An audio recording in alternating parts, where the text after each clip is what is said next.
Hello दोस्तों, हमारे channel horror stories for you में आपका स्वागत है। आज की कहानी का नाम है अंधेरा। ये कहानी हमारे एक सब्सक्राइबर निवेदिता साहनी ने मुंबई से भेजी है। तो चलिए कहानी को शुरू करते हैं।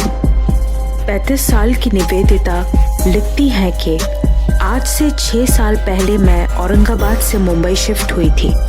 मेरे पापा के गुजर जाने के बाद मेरा औरंगाबाद में रहने का मन नहीं हुआ।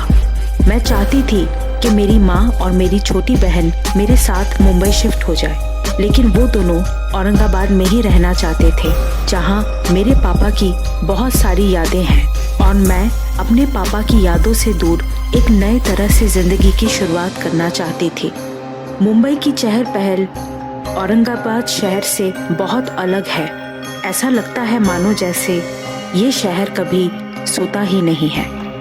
मुंबई से शिफ्ट होने के बाद मुझे एक जूनियर मैगजीन एडिटर की नौकरी मिल गई थी और उसी मैगजीन एजेंसी के ऑफिस में मेरी दोस्ती मनीष के साथ हो गई थी। मनीष भी एक जूनियर मैगजीन एडिटर था और मुंबई में ही पला बड़ा था और उसी ने मुझे मेरा पहला मकान रेंट पे दिलवाया था।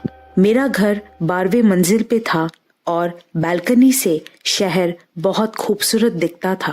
मनीष और मेरी दोस्ती कुछ महीनों बाद और भी गहरी हो गई थी। उसका घर मेरे रेंटेड फ्लैट के पास ही था और हमारा ऑफिस भी ज्यादा दूर पे नहीं था। सब कुछ सही चल रहा था, लेकिन एक रात मुझे ऑफिस से घर आते हुए देर हो गई। कुछ 10 साढ़े 10 के आसपास का वक्त हो रहा था। मनीष भी उस दिन ऑफिस नहीं आया था। उसकी तबीयत खराब थी।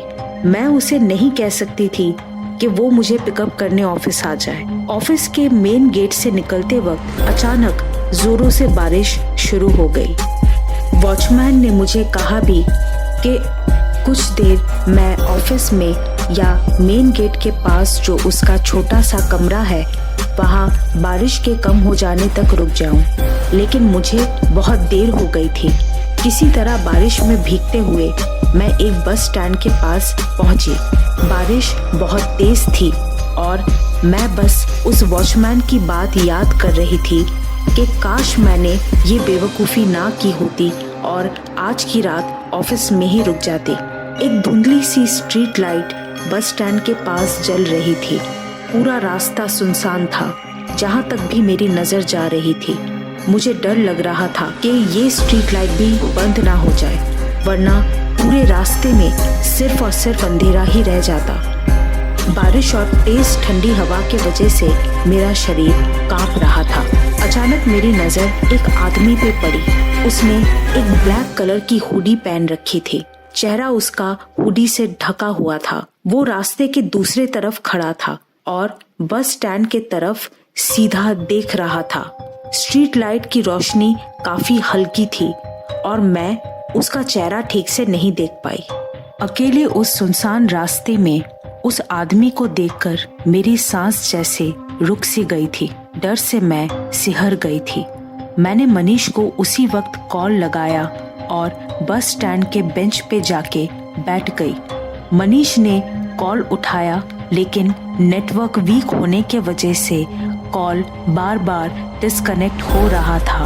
अचानक जब मेरी नजर उस आदमी पे दोबारा पड़ी तो वो रास्ते के दूसरे तरफ नहीं बल्कि ठीक बस स्टैंड के पास आके खड़ा हो गया।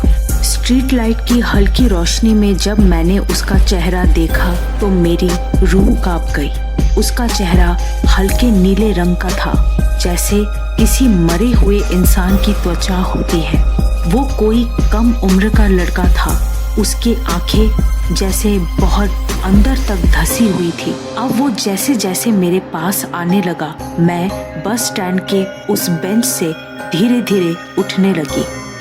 मुझे लगा कि आज शायद मेरा आखिरी दिन है। मनीष मुझे कॉल कर रहा था, लेकिन मुझ में हिम्मत नहीं हुई कि उस कॉल को मैं उठा सकूं। उस लड़के का कद तकरीबन 6 फुट के आसपास था। उसकी सांसें कुछ ऐसे चल रही थी जैसे कोई जानवर कुर्रा रहा हो। मेरी नजर उसके हाथों की तरफ भी गई और उसके हाथ बिल्कुल ही नीले थे। जैसे शरीर में खून रुक जाने से होता है। अचानक एक ऑटो के हॉर्न की आवाज मैंने सुनी। एक ऑटो वाला खड़ा मुझे आवाज देने लगा कि क्या मैं कहीं जाना चाहती हूँ।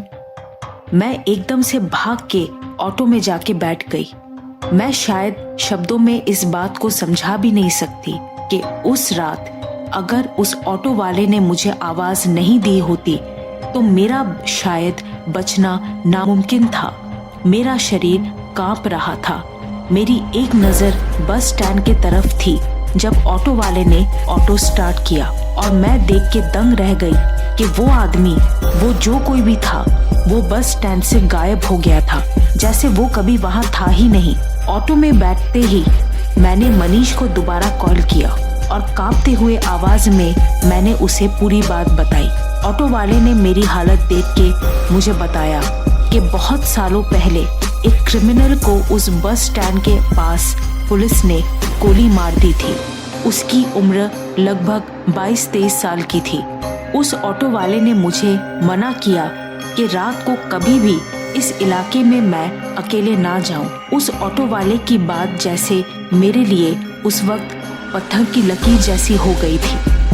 मनीष ये जानता तो था कि उस बस स्टैंड के पास एक क्रिमिनल को मारा गया था, लेकिन वो रास्ता हॉन्टेड है, उसे इस बारे में कुछ नहीं पता था और आज भी वो मेरी बात पर पूरी तरह से यकीन नहीं करता।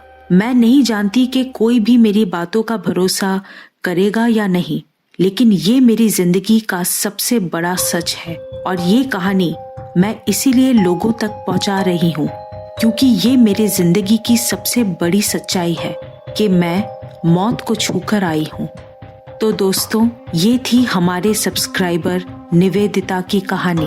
अगर आप अपनी कहानी भेजना चाहते हैं तो हमें ईमेल कर सकते हैं।